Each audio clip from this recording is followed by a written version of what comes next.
All credit goes to Nate Oates, their staff and their players. Historic shooting performance that was, hard to overcome for us. We felt like we made a little dent and started going the other way, and then they just kept it going. So, I'm not the type of person that just shoots to they shot it unbelievable, nothing we could do. Disappointed in myself and our staff that we couldn't put our, players in a better position to find answers. And, but they made the plays and we didn't. So, kudos goes to those guys. Now, in terms of our group, just extremely proud of our guys. I just told them in the locker room, which is something we hadn't talked about literally all year until just now. This is a team that was picked 9th in the Big 12, and we're one of the last 16 teams standing. So incredibly proud of these guys. These 4 seniors led us. Each one has a remarkable story in their own right, and just really happy that I got a chance to coach not only these 4 but this entire team. We'll take questions for the student athletes. I ask that you raise your hand. We will get a microphone to you. Please give name and affiliation before asking your question. We'll start here in row 2. Jackson Payne with the Deseret News. Trey, Trev, and Foose, you guys are seniors.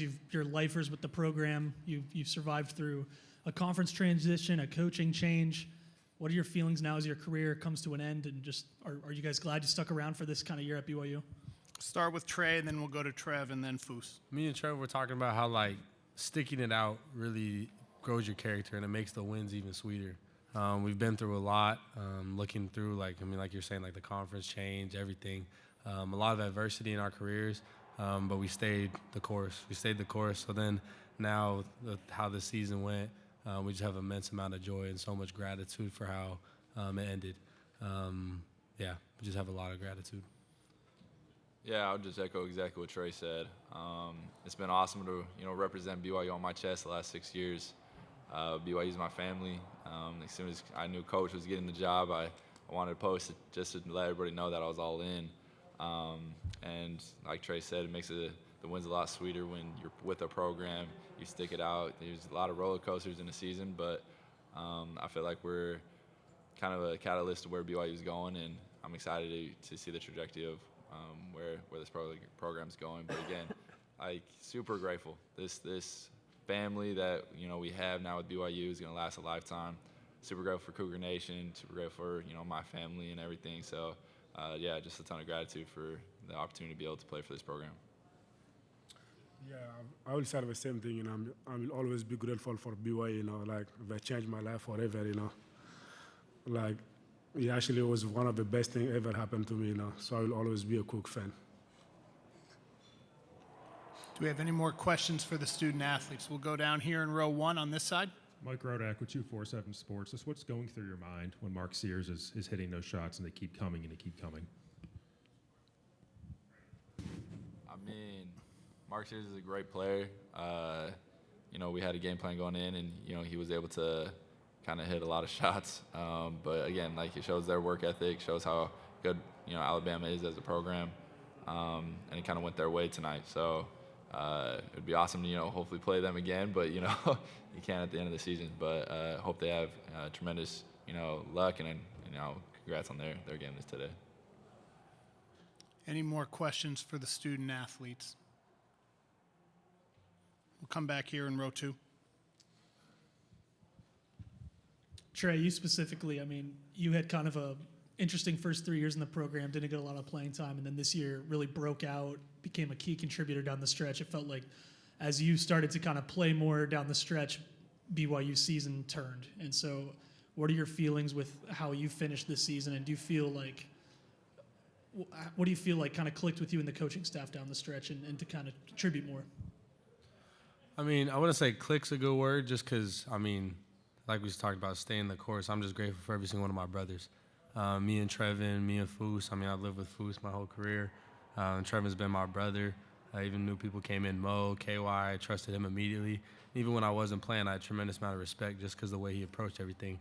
He treated me like a man, and I respect that. And all my teammates still treated me the same. Regardless of the ups and downs, obviously I'm happy with that I got a chance to end my college career playing a little bit more. Regardless of it all, I have the same relationship with all of them, regardless of results, just because they're all amazing men. They're all amazing, have amazing character. So We'll stay right there. And then Mo, obviously you played with Rutgers to start your career. You came here for one last year at BYU. What are your thoughts on being able to finish your college career at BYU, and what does it mean to you to have had a season like this that's so memorable in program history to finish your college career? You know, it means a lot, you know, making it down the stretch. As Coach said, we picked ninth in the Big 12, and to finish a 3 seed in the Big 12, it's very big, you know. And just credit to everybody, the coaches, players, and everybody that came together as one unit, and we made it deep in the tournament. So, yeah. What's the second question? Sorry, you asked. With your college career ending at BYU. Oh yeah, it means everything, just be a Cougar, just the pride, and also just the environment, and the fans always engaged. It means a lot to me, and I'm glad I came in. I finished my college career at BYU. Any more questions for the student athletes? Okay, we'll dismiss you guys. Congratulations on a great season. At this time, we will take questions for Coach Young. Once again, just raise your hand. We'll get the microphone to you. We'll start here in row 1 right here at the end. Mike Rodak with 247 Sports. Just how did you approach game planning for Alabama and what their offense can do? And how did you adjust during the game to what they were doing? I mean, it was a perfect storm for them, just because, I think the three-point line can be very paralyzing. I mean, we play a similar style. They're more dynamic than we are, clearly, but I know Nate and their staff, and I think we share a lot of similar philosophies. And so I think we tried to use what teams do against us defensively and have that in mind. When teams get petrified at the three-point line, you give up the rim a lot. And so, I mean, this is a team that leads all power conferences in points in the paint, 40 a night. Tonight they had 16, but then they go bananas from 3. So, Sears made shots when we went under. We were trying to show a crowd. He was able to, punish those crowds early. We felt like it would be hard for them to sustain that, and so that's where you have to give them credit, because they did. That's where I'm disappointed at, myself, to not be able to find a solution. But some nights, man, you're trying everything and it doesn't seem to work. But that's a really good basketball team. And I mean, it was an all-time night for them. So it was felt like, it was nothing we could do at times. But just proud of the way our guys kept staying with it. And, we had our chances despite the incredible shot making. Come here to row 2. Jackson Payne, Deseret News. Coach, I know you're not a believer in expectations, you've said at the beginning of the year. And just kind of as your first season at BYU has come to a close, how do you feel about the results? Did you accomplish what you wanted to? And just kind of looking back now as a complete result.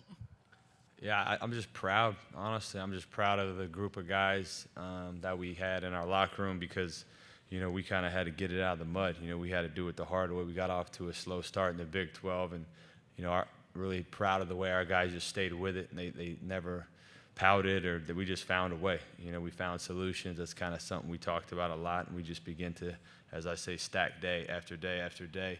And I told them in the locker room, that's something that, not to get all philosophical, but that's something they can take with them, I hope, for the rest of their lives, where it really is just a microcosm of how to just plow through life. I mean, things aren't always going to go your way, and you just got to figure out ways to get through things. And that's what this group did this year. And sometimes when you have that attitude and you do it day after day, really good things can happen. So just happy the way we were able to make it all kind of come together towards the end.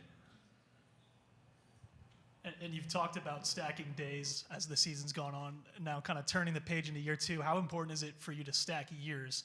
And how important is a year like you just had to kind of spring your process and what you want to accomplish in this operation at BYU going forward? Yeah, I mean, well, first of all, the future at BYU is incredibly bright. I think anyone that pays attention to the sport would agree with that. This was obviously a kind of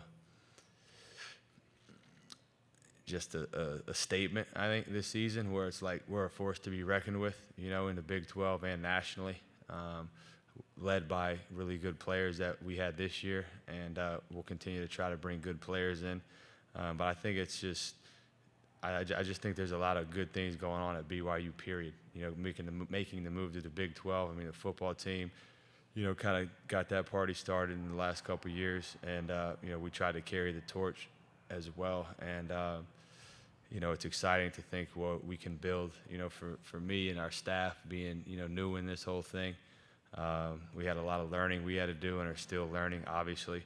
But we feel like foundationally we've kind of put out a blueprint of, one, how we want to play. I think our identity is clear.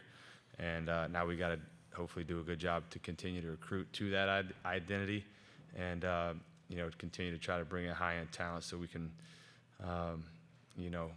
play with the teams who historically have played deep into this tournament. That's our goal. Row 2 here on the end. Sam Foster, Daily Universe. First year coaching in college. What has it been like coaching these young men like Yegor, Cannon, Elijah? They're 18 years old versus coaching professionals in the NBA. What have you learned about that?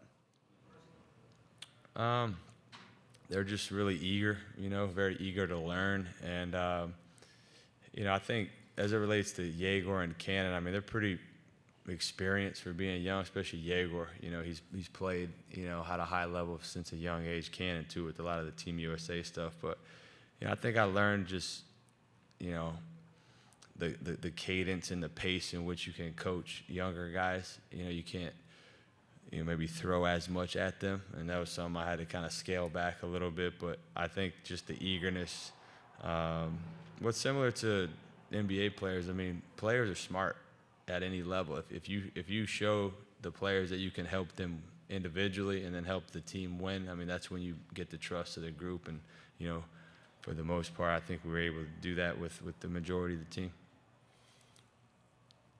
We'll take one more if there is one. Okay, front row here. Talked about the similarities in systems between you and Nate, and obviously the NBA kind of background for both of you there. Just how much is Alabama kind of the version of what you want to be, what they did tonight, and why would that be so successful in college basketball going forward? Well, first of all, I think Nate's done a good job at Alabama of, having sustained success. That's something that we're trying to do. So I have a lot of respect for him. I mean, this is hard. What they've done there is really hard, so a lot of respect to him. In terms stylistically, I mean, Nate and I have talked. I mean, it's funny because I don't know a lot of college coaches. He's probably one of the few coaches I do know pretty well. He came to training camp when I was with the Suns. We kept a relationship going. And so, we did talk a little bit leading up to the season just about, the spacing. He's one of the, I think, few teams that spaces like we do. Now, obviously, they are, like I said, they have more dynamic guard play than we had. So when you have that kind of spacing and that kind of dynamic guard play, it's really, really difficult to guard. And, they're obviously heavy into their shot profile and their shot diet. That's something that we've been, I think them and us kind of had I think we were 1 and 2 in, efficient shot diets. And so there's a lot of similarities, but I think for me anyways, it just kind of validates that style of play is really hard to stop, especially if you can recruit to it, which they've done. And, all coaches are thieves, man. So I'll continue to learn from all these really good coaches and try to be better next year and continue to build our program. Coach, we appreciate you taking the time. Thanks, Congratulations everybody. on a great season. Thank you so much.